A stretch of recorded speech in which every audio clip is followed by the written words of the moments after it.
Oh yes. In this video, I will leave load screens like this in, just so you can see the entire process of starting a mission. To this is again, this right here is one of the longer load screens because you're starting up a mission and going into the wilds, I guess, if you want to call it that. Again, they will be cut out soon enough. And Chief's Wisdom. What I was trying to say before is, before I interrupt myself, and you can zoom in and out of the map, is that I will actually do the tutorial for Monster Hunter Freedom Unite and Tree, mainly just because Tree kind of forces you through it, and Unite, it has some pretty amusing flavor text. At least I found it amusing. And we got a few different things, like abandoning the quest, and I spoke of the options a while ago, and you can see there's a little extra there, but, you know, we'll mess with it when I get to showing off ranged weapons. Or at least I'll explain a little bit more. Personally, I just prefer to keep it the way it is, because I prefer the way it targets. And they're going to teach us the basics of, well, moving around with the camera and whatnot. And then he'll tell that there's a supply box, delivery box, and a bed. This is what's always at the camp.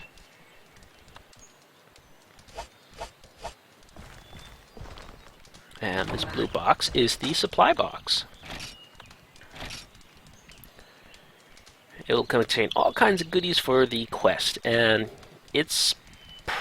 I guess it goes without saying that you always want to check the supply box before you head out. And, the most important thing, if you have room for it, is the map. It's pretty handy.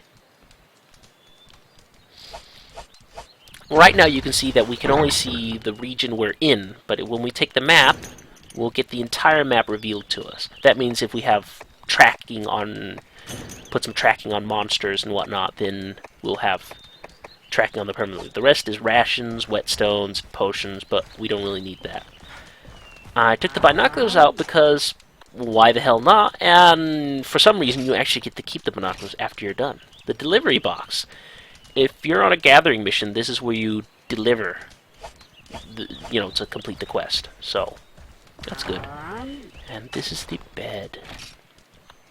There's no penalty to using the bed. When I was playing Monster Hunter Tree, I was afraid to ever use the bed because I thought there'd be a penalty. But all it does is it restores your health, removes status ailments if you don't have any antidotes to get rid of poison and whatnot, and it does nothing for stamina though. Stamina, you better have food with you.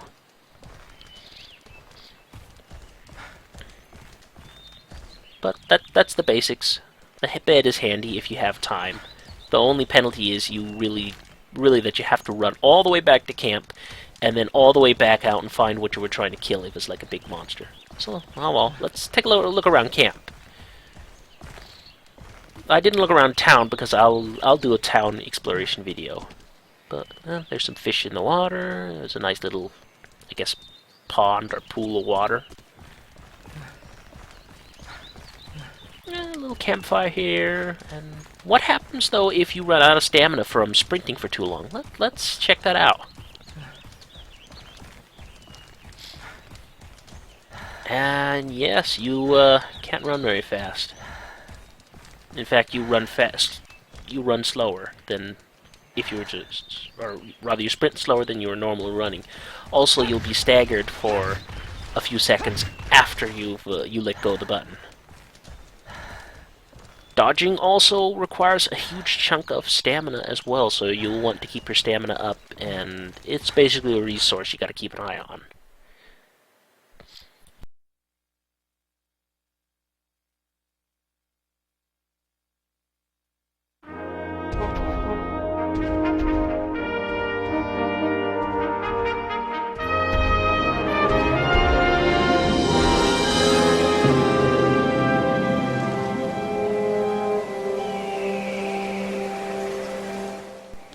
I hope you enjoyed the lovely scenery. But it seems the village elder has something new to tell us. Yes, I see. Master of hunting, yes. And the Aptonoth. Well, the Aptonoth are those sort of stegodon-ish things. I don't know what I want to call them. Anyway, but yeah, they're basically herbivores, and if you attack them, they'll start trying to run away. Sharpness. This is important. You see that sword icon under the stamina, the yellow stamina bar? That is your sharpness. As it depletes, as he says, well, it'll deplete in suddenly the icon will, for example, turn into a jagged version of the sword that looks chipped and banged up, and that means that your attacks will do pitiful amount of damage, and it'll bounce off of enemies. So, but we'll take a look at the option, well, rather the flavor text for weapons. Well, you can pause it at the weapons if you're really interested in taking a look at it, but I'm just leaving it in because people might want to see it. But you can get a preview or an idea on what all the weapons do in the game before I actually get to an actual weapons video. But yeah, your attacks will do pitiful amounts of damage, and there's a large chance your weapon will bounce off of the enemy, staggering you for a few seconds. Staggering is bad. And if it bounces off of them, they don't take any damage at all, I believe. Or else it's a very pitiful amount. In other words, use sharpening stones when your weapon's looking banged up and to get the sharpness back. Let's take a look at the nice scenery, though. I like the scenery in the Monster Hunter games. They have very gorgeous views and whatnot. And this is considering it's a remake of the first game on the PSP too. And there's the Aptonoth and some shit, I guess. Yeah, you can actually gather that up for fertilizer for something else. That I'll show later when I do a town video. But for now, let's chop at its shins. Yeah, because we're jerks. Nope. Village Elder has something to say, but I'm not gonna listen to him. He's basically just gonna tell us how to harvest the dead corpse. And regular small monsters, they despawn pretty quickly, so by the time we'd probably have read it, it was close to despawning or had already despawned. That's the large monsters in the game that you hunt and kill. They won't despawn very quickly. They'll be there for minutes, so you have time to waste. But here's the binoculars. They're about as useless as they look. You barely even get a zoom with them. I guess they can be used to get a free look at the environment, I guess, which is nice. If I do see some interesting sights, I might actually just use the binoculars. Bring them with me and check things out, if you know what I mean. We can also crawl. This will make it less likely to be detected by monsters. You can also slowly walk while crouched, and you can also sneak while standing upright. Again, it's depending on how how easily detected you want to be. While stealth can be a factor in the game, I always forget about stealth and just charge head in.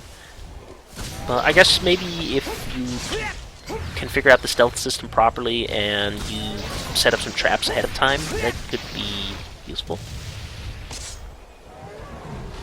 Oh, we just killed the baby. We're cruel. We're monsters. But hey, a piece of raw meat. Let's get our second harvest and more raw meat. Excellent. And for now, I'm just pushing on the wrong buttons. You can also roll, dodge out of it. If you haven't noticed by now, our stamina gauge has gone down, so our maximum stamina is lowered. That is because you've become, as time passes, you become more hungry, and if you eat food, you can restore your max stamina. In fact, even increase it above 100%. The same can be done with your life through certain things, like gear, for example. But for now, let's deliver the meat. It's as simple as going up to the box and pushing it. And we get a nice little fanfare. So that's the basics of doing a mission. Oh no! He's turning into a ghost! He's disappearing! Oh no! What are we gonna do? No, enough of that. We're gonna stop doing that. Quest completed.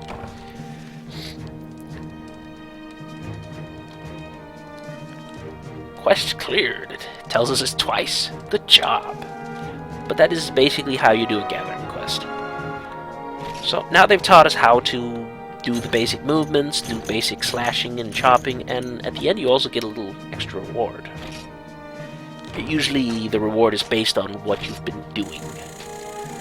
You also get the little bit of cash, you get the Z's, they're called Zennies, and we get some guild points as well. I'll get into later.